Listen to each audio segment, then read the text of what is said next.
Vamos lá. O Banco Central estima que os apostadores brasileiros gastaram cerca de 20 bilhões de reais por mês com as chamadas bets no período de janeiro a agosto deste ano.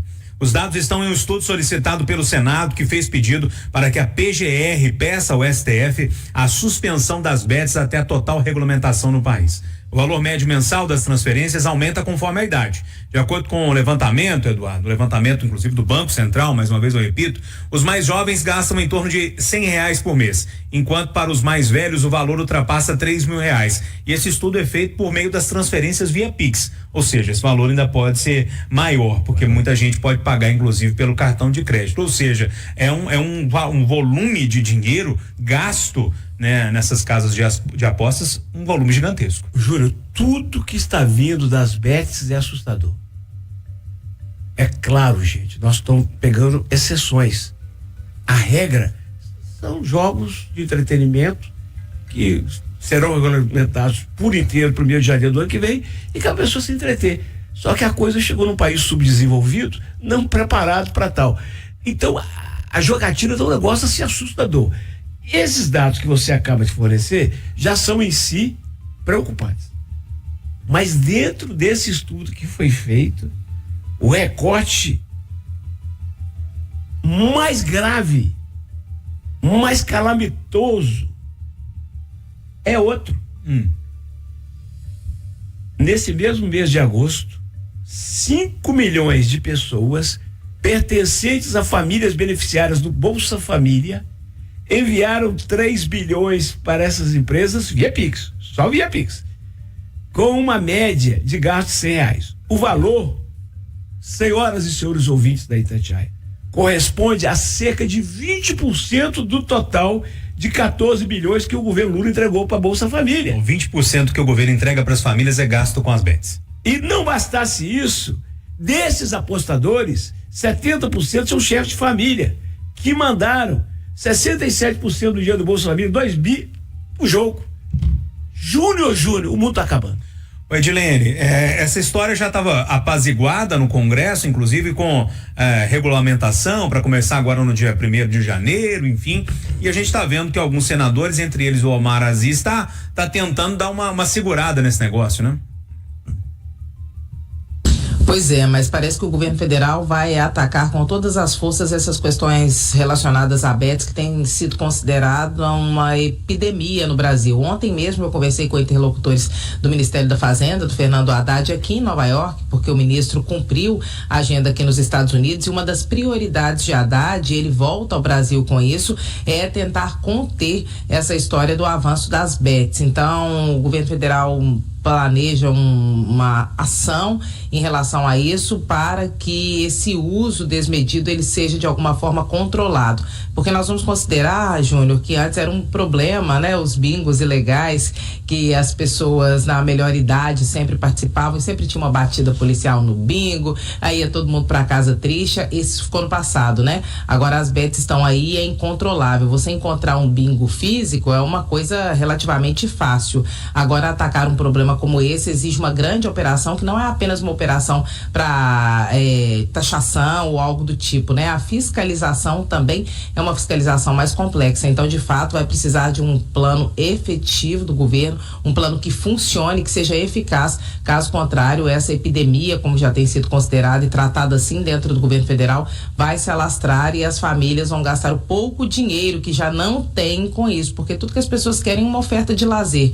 No Brasil, nós temos oferta de lazer, não tem saúde, não tem segurança, não tem educação praticamente. Vai ter oferta de lazer? Não. As pessoas procuram aquilo que vicia rapidamente, como redes sociais e agora bets. Só que nas bets lá se vão os poucos recursos que as pessoas têm, né? Então, enfim, é um grande problema, mas que politicamente tem sido tratado dentro do governo para soluções que devam ser tomadas de forma rápida. Ô William, as empresas, elas não obrigam a ninguém a jogar. Como a empresa não obriga eu a comprar essa garrafa que eu tô na minha mão aqui, né? O produto é ofertado, joga quem quer. Agora, Eduardo tem razão quando ele fala, essas empresas chegam num país que falta educação, que as pessoas não sabem lidar com as finanças pessoais. Aí é uma mistura explosiva. E na verdade venderam as bets, e eu falei isso aqui, como a grande galinha de ouros de ouro da internet. Ô gente, Falar que o governo não tem noção disso, ele tem. Inclusive, nós já estamos no processo de regulamentação das bets.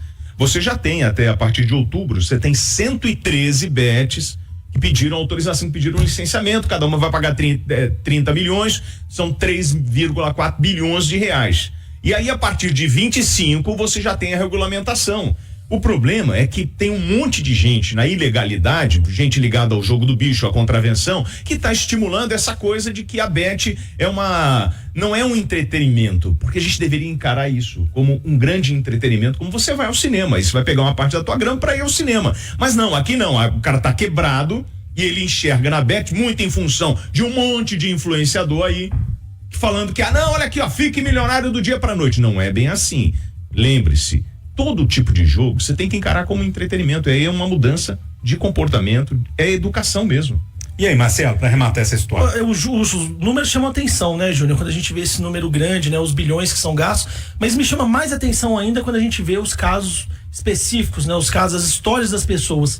E a gente vê nessas matérias algumas histórias que, assim, são histórias tristes, que envolvem vício, né? Um homem que saiu com a mulher para jantar e aí tava com a família e tudo mais, teve que sair do jantar e ir no banheiro para fazer uma aposta, porque ele não conseguia ficar uma hora sem apostar, né? O outro trabalhador que, quando viu, ele apostava mais do que ele recebia, e aí faltava cesta básica em casa. Então, esse tipo de situação, eu acho que o Estado precisa se regulamentar de alguma forma para evitar que esse influenciador consiga chegar nessa pessoa tão fácil. Porque esse discurso fácil do influenciador de é fácil ficar rico, veja o vídeo aqui, você vai ganhar não sei quantos milhões, isso atinge cada um de certa forma. A gente pode ver isso e falar, claro que o cara tá vendendo terreno na lua. Só que para outras pessoas pode acreditar. E às vezes as pessoas não têm acesso à informação para ver que aquilo é uma baita de uma lorota. Então, assim, é preciso regulamentar de forma muito rígida e talvez até começar a punir, de certa forma, as fake news que são divulgadas envolvendo as bets e essas promessas de ficar rico do nada. Ô, Júnior, 8 em cada 10 pessoas que eu converso todo dia são absolutamente contra o Bolsa Família. É por isso que ninguém quer trabalhar, e eu vou sempre no discurso de gente, quem tá passando fome precisa da nossa ajuda. Gente, o governo tá errado, não. Agora eu fiquei sem arma, né, Júnior? Porque estão pegando 20% do que recebe, principalmente os chefes de família, e jogando. Então é o seguinte, estão pegando o meu dinheiro do imposto que eu pago para ir pra jogatina. Edilene, pra gente fechar o Conversa de Redação de hoje, você tá em Nova York ainda, presidente Lula volta hoje pro Brasil, né? Sim, o presidente Lula volta hoje, voltaria por volta das 10:30 da manhã, depois de participar agora de um evento relacionado ao G20, conceder uma entrevista coletiva, mas incluiu uma série de encontros bilaterais com vários presidentes, inclusive a América Latina, e é o momento dele aproveitar esse evento para reunir com esses líderes, né? Então, em função disso, o presidente Lula volta mais tarde, no fim da tarde, ele está de volta ao Brasil nessa agenda que começou no domingo, uma missão de 4 dias com muitos eventos paralelos, além da Assembleia Geral da ONU. E daqui a pouquinho ele faz mais um discurso lá no plenário principal, antes de mais uma reunião bilateral, e neste momento ele está em outra reunião bilateral que também foi incluída ontem de última hora na agenda do presidente hoje. Júnior. Ponto final no Conversa de Geração.